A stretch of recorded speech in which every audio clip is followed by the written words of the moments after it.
Tonight on Free Minds TV, we'll be discussing how selling a goldfish can be a crime. We'll also be talking about marijuana decrim in Philadelphia, cameras in Chicago, the economy, and more. All coming up tonight on Free Minds TV.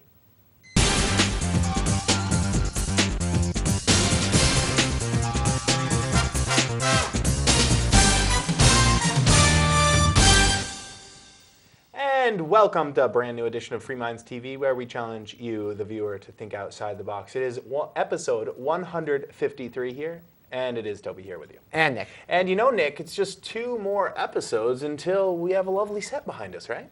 Just this episode, and then episode 154, and then with episode 155, which is coming out in 2 weeks, we'll have a set. So bear with us, and just imagine what it'll look like. It'll be beautiful. Hopefully. Well, better than this. That doesn't say very much. Anyways, But, we do have a big show to get into. We try a lot hard of with what stories. we've got. We make it look good. We've got some nice black curtains, splash some nice light on them, but it'll look better. So look forward to that in a couple of weeks, but we do have to move on, Nick. It's not all about the set. We've got a big story to get into. We're going to be getting into stories from around the country, around the world, talking about some governmental policies and some asinine bureaucrats, and hopefully relating them back to the principles of freedom, liberty, and less government. Let's start off with an easy target. Where would that be? The UK. Yes, those silly folks in the UK are always passing funny laws and making themselves look bad, and so it's easy for us to pick on them a bit. And this time they've gone over the top. I think this one is sillier than most, in fact. I mean, we always seem to have some kind of an article from the UK because they are especially silly over there with some of their nanny state laws. But this one, well, I never knew that we really had to go out of our way to protect goldfish. Yes, a pet shop owner has been fined £1,000, told to wear an electronic tag, and is under a curfew for selling a goldfish to a 14-year-old boy. Now, why would she be arrested for such an offense? Well, it looks like there was a sting operation. Yes, in order to protect the goldfish, the state decided to send in a 14-year-old boy, and instead of trying to buy cigarettes or alcohol or something, that kind of a sting, no, now they're going after pet shops and trying to send in the 14-year-old to buy a goldfish. And the grandmother, great-grandmother actually, Joan Higgins, 66 years old, did sell the young boy, the 14-year-old, a goldfish, which he requested. And then he left the store, and then the police came in and arrested her. Well, months later, Joan Higgins thought that the most she would find in court was maybe a slap on the wrist and a stern talking to. Well, it was a little bit more. Instead, she was fined £1,000, placed under curfew, and ordered to wear an electronic tag for a couple of months here, an offense that, a punishment that's usually given to violent or repeat offenders or people who sell goldfish to underage people. Her son was also, her son also works at the store. Mark, 47, was ordered to carry out 120 hours of community service for this poor goldfish. Now, Nick, here's the question. I can go to the grocery store, and I can buy a fish, and I can munch on it. Am I not allowed to go to the pet store and buy a fish and munch on it? Do I need to buy my fish from... Well, the fish in the grocery store is already dead. I guess that's one argument that could be made. The lobsters aren't. Not really fish, but yeah, I'll give you that. The lobsters are not dead. It just seems so interesting. In fact, you boil them to death. Why, Nick, is the goldfish special? And this isn't on just goldfish. There's actually the Animal Welfare Act. Apparently, goldfish made the list because they're the Animal Welfare Act of 2006 Why do you need to be makes it illegal to care for goldfish? Well, you need to be 16 in order to buy a pet of any sort, including goldfish, from a pet store. People who do sell these goldfish to people under 16. Goldfish is a lot of responsibility. Yes, if they sell them to people under the age of 14, face a maximum. This great-grandmother, she got off easy. She could have been thrown in jail for an entire year and fined £20,000. That's a lot of money. $35,000, $40,000? Yeah. A sizable chunk of change. That's a lot of money. It should also... Kind of absurd.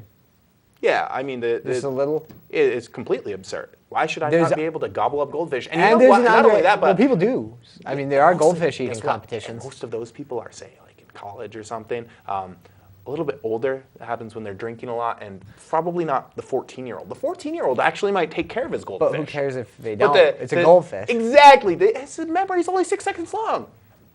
Who cares? It's like killing a fly. Exactly. Kill a goldfish. I mean, you just flush it down the Well, toilet that's the and buy thing. Can you another buy the crickets that you're then going to feed to, say, your lizard or your snake? Can you buy the mice that you're going to feed to a snake? I mean, you got to be 16 years of age to buy this mouse that you're going to feed to a snake. He's going to gobble it up, and trust me, that last few moments of that mouse's life are not going to be pleasant, Nick. No. They're going to be Not very at all. painful as he's digested slowly in the acid bath of the snake. I think most of the time the mouse dies beforehand, but still getting crushed to death can't be pleasant. Yeah, well, we'll see. I mean, sometimes they eat them while they're still alive. And Yeah, they do. The point is, why? Yeah, they do. We can look at the way that the Western world eats its meat. I mean, we've housed chickens and cows in cages where they can't move. Chickens can't even flap their wings. Well, see, that seems people don't torturous, need yet. to see that, Toby. That's the thing. People don't mind animal cruelty as long as they don't have to see it. Even though the commercial meat industry is pretty cruel. Most of the major meat producers, they're just cranking out the meat. They're, as you said, they're keeping the animals in many cases where they can't move. A lot of times in their own ways. Oftentimes smart animals, But like people pigs don't really and stuff. Yeah, pigs are pretty smart, smarter than dogs by some people's estimations. Oh, and but definitely nobody smarter than a cares. goldfish. But I nobody mean, the cares 'cause they're goldfish is not like pets. one of the dumbest creatures out there. See- Yet they're protected with, if you sell them to a 14-year-old boy, you could go to jail for 12 months and be fined nearly $40,000. Yeah, but see, that's the difference, Toby, is that one animal's a pet and one's not. It doesn't matter which one's smarter. I mean, you can take a pig and a pot-bellied pig, to most people, in America anyway, a regular pig like a Yorkshire, that's bacon. But if you kill your pot-bellied pig, then you're a sick criminal and need to go to prison. Well, It doesn't make a whole lot of sense, though, because really- they're both pigs. They're both probably about as smart as each other. yeah, and They by the think way, the same way. before we move on, this is not a money-making scheme for the state. It cost the state over £20,000 to prosecute this case in several months. So they didn't make any money off this. They're losing out big time on this. They're just stupid. Got to protect the little ones, Nick. Is it illegal to eat a hamster? Could I buy a hamster from the pet shop and eat it? Well, I don't see why it should be. I don't illegal want to to. eat It sounds hamster. disgusting. I'd rather go get a nice steak, but I mean... Rabbit's just- pretty good. Doesn't it Maybe it's like seem rabbit. silly to you? Why is one animal okay to eat and another one not? Why can I buy a live lobster from the supermarket, but if I was buying at the pet store as a pet, I'm not allowed to? Semantics. Anyways, moving right along, Nick. We've got to talk about cameras. We've got to talk about the police state and which city is the worst here in the United States. The UK is pretty bad, but we're moving right along there. And Nick, you've got the story about Chicago and how I guess they have more surveillance than any other city in the nation. Yeah, they're still a long ways behind cities like London, which, according to this article, has an estimated 500,000 cameras. But as far as cities in the U.S. go, Chicago is probably the worst. I guess I'll call it the worst if you're somebody who doesn't like being watched by the government on camera all the time. Chicago has an estimated 10,000 cameras and growing. And apparently, Chicago's system is a lot more intricate, even though it's not as extensive as the one in London, because the Chicago system ties in cameras from public schools and cameras from private businesses as well that are part of this system. The one in London doesn't do that. We've talked before on this program about the camera system in New York City, but the article points out that of the 4,300 cameras installed on New York City subways, well, about half of them don't even work. The city of Chicago seems to have figured out how to make I'll give it to them, a pretty decent camera system that's fairly useful for tracking where you go and what you do. And in fact, they're even considering going for more covert cameras. The cameras they have up right now are, well, they're obvious. They look like cameras mounted on, street signs, things like that. But they're looking to go with cameras as small as matchboxes that people aren't going to recognize as cameras. So people won't actually realize that they're on film. So this is Chicago leading the way in the United States as far as setting up a surveillance state. And we predicted that it wouldn't be too long after we started reporting on these stories coming out of the United Kingdom that US cities would be adopting it. And the article goes on further to point out that city officials from places all over the country and even around the world have traveled to Chicago to take a look at that city's camera system and get some ideas, use it as a blueprint, which is something that city officials will do. We're reporting on the story coming from London, and you don't live in London, or we're reporting on the story coming out of New York City and you don't live there, that doesn't mean that there aren't people in government where you live who are considering implementing the same schemes, using these bigger cities' plans as a blueprint. And Nick, I think what's interesting is a lot of this doesn't necessarily have to be taking place in a huge city like Chicago or New York or LA or London. I mean, this is starting to pop up on the smaller scales. I mean, they're starting to put up cameras around Keene, where we're broadcasting from, and while some of them, they're claiming they're not for surveillance purposes, well, what are they going to be used for in the end? I mean, a lot of these cameras, when they put them up, say a red light camera or a speed camera, well, they might say they're putting them up for red light purposes or speed purposes, which we don't agree with either. We've talked about that, but they can hardwire them in and then use them for multiple Once purposes. the camera's there, they can use it to look at whatever they want. Then they can tie it into these really elaborate grid systems that are pretty impressive, put some software behind it, and before you know it, you have a regular, say, surveillance camera or a camera that was supposed to be for red lights or speed camera or whatnot being used to track license plates or even facial recognition. A lot of the time you don't need to necessarily put up new cameras to track people's faces. You can just put in new software, integrate that into the existing grid. You plug all the cameras into a system, a network, and then the software at that nexus is going to actually analyze the video. Right. So provided the video is of high enough quality. In some cases they don't do a great job. They just tie in random, really crappy, low resolution like webcams, and those aren't probably going to be too effective for things like license plate reading and facial recognition. But we're at that point where this technology is out there, and governments both abroad and here in the United States are starting to use it. They're starting to watch us. And I'd point out in the article, there's one person advocating the camera system, saying, well, it's a lot less expensive to put a camera on every corner than to put a police officer on every corner. But if you actually lived in a society where there was a police officer on every corner, you would be living somewhere like Nazi Germany or East Germany during communist rule, or Cuba. One of those really awful countries that has a secret police force that tracks where everybody goes. I mean, wasn't that supposedly the difference between the Soviet Union and the US back during the Cold War, was that the Soviets tracked their citizens, kept track of their every move, and that's why it wasn't a free society? Apparently, people in the US don't seem to care too much about whether they live in a free society. Well, it's coming real slow, Nick. I don't think it's coming all at once. I mean, first there's one camera on the corner, and everyone's like, hey, what's that camera doing up there? And then a couple of years later, there's another, and then, now there's a red light camera, now there's a speed camera.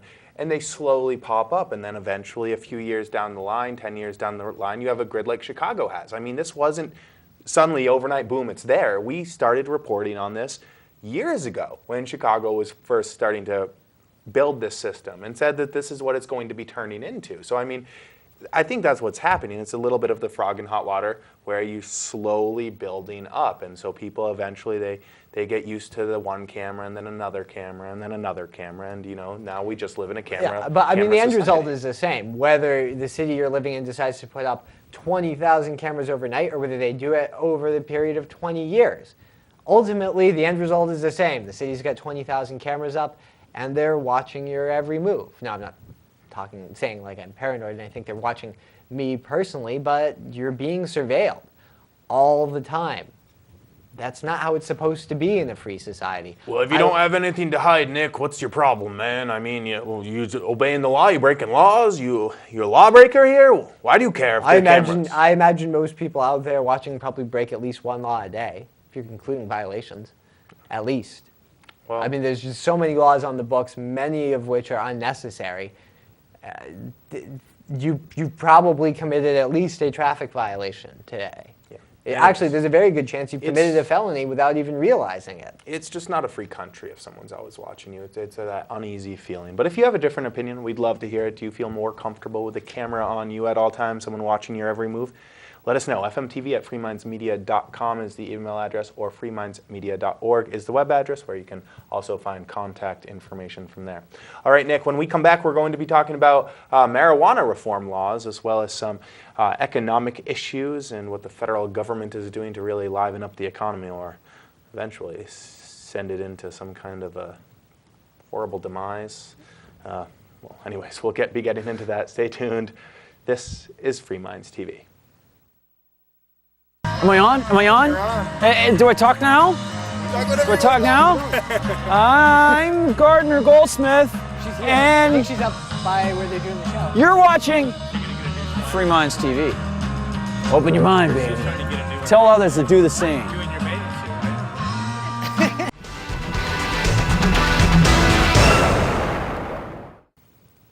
And welcome back to Free Minds TV. It is still Toby here with you. And Nick. Haven't gone anywhere, and we'd like you to not go anywhere right now. But when you get a chance, log on to freemindsmedia.org and consider helping us out. The members area is only $3 a month or $30 a year. It contains all the old archives of the show, plus some bonus material. $3 a month, $30 a year. If you like the show, consider supporting us, keeping us alive, keep us growing. freemindsmedia.org. All right, Nick, we're going to be getting into these economic issues, getting into the federal government and banking and all that fun stuff that may sound boring, but really affects all our lives much more than I know it bores most you. things. That's why I'm always the one who brings in the economic. Well, it's important stuff. While it sounds dry and boring to some people, such as myself, I think it's important to talk about still because really it's affecting us much more than the story I'm bringing in, which may sound a little bit more sexy here, but probably is affecting much fewer people. So the economic issues, they are important to get into. But first, I want to talk a little bit about marijuana and marijuana reform happening not in a state reform, but in a city in an interesting sort of way. Philadelphia is set to ease marijuana penalties. The city's new district attorney and state Supreme Court are moving to all but decriminalize the possession of small amounts of marijuana for personal use in an effort to unclog Philadelphia's crowded court system. Yes, under a policy that will take effect later this month, prosecutors will charge such cases as summary offenses rather than misdemeanors. People arrested with up to 30 grams of the drug, slightly more than an ounce, will only have to pay a fine and face no criminal charges. Now, Nick, this is rather interesting to me because it's not being brought to a point by some kind of a ballot initiative or some kind of a move on the legislature's part. It's being brought because the court system is just so jammed up with all these thousands and thousands of cases where there's really no victim, but there's still supposedly crimes. Yeah, I mean, according to the statutes, they are crimes. But I think what you're seeing is certain people in the justice system, even people on the law enforcement and the prosecutor side, they've decided that, well, there are really better things that we can be using limited resources to do rather than trying to prosecute nonviolent drug offenses. A lot of times that's possession of narcotics, a lot of times possession of marijuana. And it's simply not worth it, to, even in the eyes of the prosecutors and the law enforcement officers, to tie up the court system in the way that it is tied up. So they're using some of the discretion that they have, and at least in Philadelphia, they're going to be treating this as a summary offense, essentially a violation, and giving offenders a fine, and they're not going to be facing jail time. They're not going to be facing a criminal record. It's a step in the right direction. I think ultimately what needs to happen is you need to have the legislature take the law off the books. You need to decriminalize, you need to legalize, because you've got this gray area where even the prosecutors and the police are saying we're not going to go after the end user of the product, we're going to go after the dealers. Well, they've been going after the dealers and the drug traffickers for a long time. That hasn't worked. So simply by taking a few more resources and focusing a little bit more on them, that's not going to have any long-term effect. It might cause some drug shortages, it might cause some price spikes on the street in the short term. So if the city of Philadelphia or the state of Pennsylvania really cracked down, broke up a few drug rings, they might put a few drug dealers out of business. They might even limit supply to a small extent for a short period of time until other drug dealers jump into the game, which is probably a matter of days, at most weeks, not months or years. So drug prices might go up on the street for a few days. Which actually could be a very bad thing for, say, a business owner of a gas station who may now be getting robbed because a junkie now needs to have more money in order to buy their fix. So when you're actually taking the dealers off the market, causing prices to rise, you're actually causing a whole lot more crime because now your junkie needs his fix. I mean, and then we're talking about not necessarily marijuana in this case, hard drugs as well. Right, but I mean, when we report on good news, usually it's coming out of other states, other cities, unfortunately not New Hampshire yet, and it's usually a story about the government deciding to legalize small amounts of marijuana, or in some cases like Portugal did, legalizing small amounts of all drugs. Yeah, and then you watch usage rates decline. It's amazing. Isn't it? Quite often you do. You usually don't see them go up. But that's not going to. That doesn't address the core of the issue. No. That doesn't address most of the violence and everything else, all the negative social effects that are caused by the war on drugs. Most of them deal with the drug trade. Right. Just because you legalize a very small amount for personal possession, personal use, yeah, that means there are a lot more people who are not facing prison sentences for victimless crimes. I agree with that. But ultimately, if you actually want to solve the problem, get the gangs off the streets, or at least a lot of the gang members off the streets, what you need to do is do away with the entire war on drugs. If you're going to allow people to use drugs, well, you've already kind of reached the point where you're saying it's not worth actually arresting people to stop them from pursuing their bad habits. So maybe we should try doing away with the entire drug war altogether and see how that works out. It sounds crazy to someone who just says it. Legalize all drugs? What are you talking about? You guys are crazy. And no, we're not advocating the use of drugs. We're just saying, look at the cost. Look at the unintended consequences. Yeah, it's not an either-or proposition. You can't just write down some words on a piece of paper and expect that to actually become reality. It doesn't work that way. Drugs have been illegal for a long time. More Americans are using drugs than they were at the beginning of the war on drugs. So just because drugs are illegal, that doesn't mean fewer people use drugs. That doesn't mean they use less destructive drugs. So not only do you have drug abuse, it still goes on today, even though drugs are illegal. So yeah, drugs, is a lot of harm caused by drug abuse. In my opinion, it's not helped out any by all the harm that's caused by the war on drugs. Nick, you know what? It's from the beginnings of times, the first remnants, the first, when the archaeologists dig up the first civilizations, one of the first things they find every single time is the use of some kind of narcotic to alter the human state of consciousness. Humans have been altering their state of consciousness since the beginning of civilization, and they're not going to stop just because you've put some words on paper and given some men some badges and some guns. So it seems to me the consequences for the war on drugs can be much worse. Before we move on, I do want to mention really quickly that the city of Philadelphia is also viewing this as an excellent way to make money, because prosecuting someone, if you take your, say, drug conviction, you're arrested with a little bit of marijuana, you take that to trial, that's going to cost the state money. Yes, it's going to be filling the pockets of the judges, the bailiffs, the prosecutors, the police officers. They'll all be making their money, but the end result is the taxpayer is going to be paying much more when you're just fining people and they're, yeah, come on in, the $300 fine, $300 fine, $300 fine. The city of Philadelphia is looking to make some buco bucks, it's not hundreds of thousands of dollars. It's not like on the this. city's going to cut its taxes correspondingly. They're No, just of going to course hire not. more city workers Right. to sleep in their trucks. Of course, all and summer. try to bust more people for this, because the article goes into, and I will post this on our forums up at Free Minds Media so people can read it,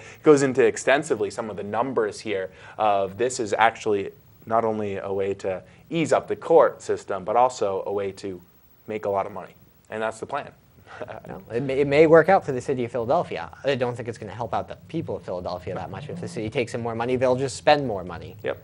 Anyways, we do need to move on. We need to get into those economic issues because they really are affecting every single American that works and uses American dollars, I guess. Unless you're using some kind of currency other than US dollars, this story affects you. So let's get into it, Nick.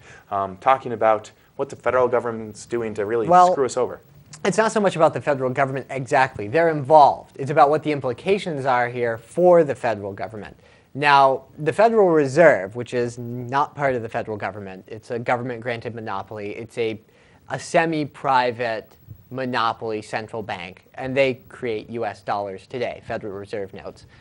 They're not issued by the Treasury. They're not issued by the U.S. government.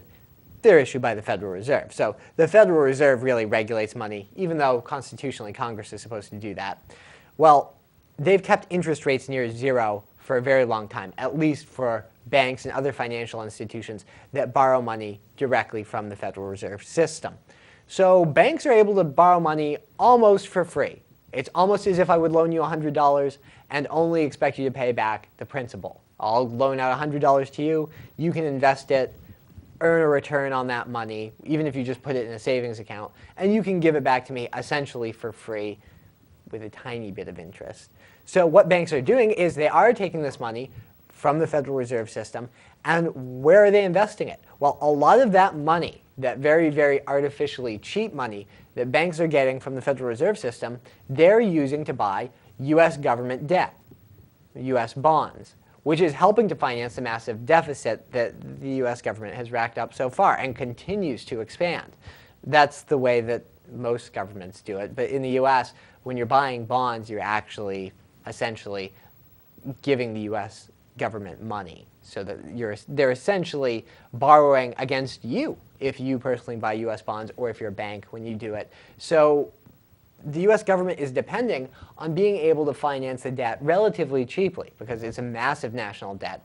And what will happen if the Fed starts to increase interest rates, which it will have to do to avoid really bad inflation, is that it's going to be more expensive for these banks to borrow the money in the first place. It's not essentially free money anymore.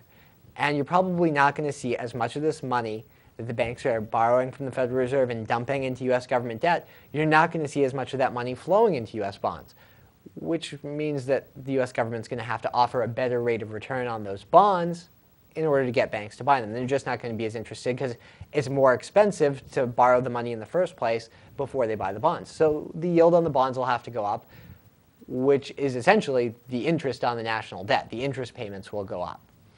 The U.S. federal government will have to pay people more money to lend them money.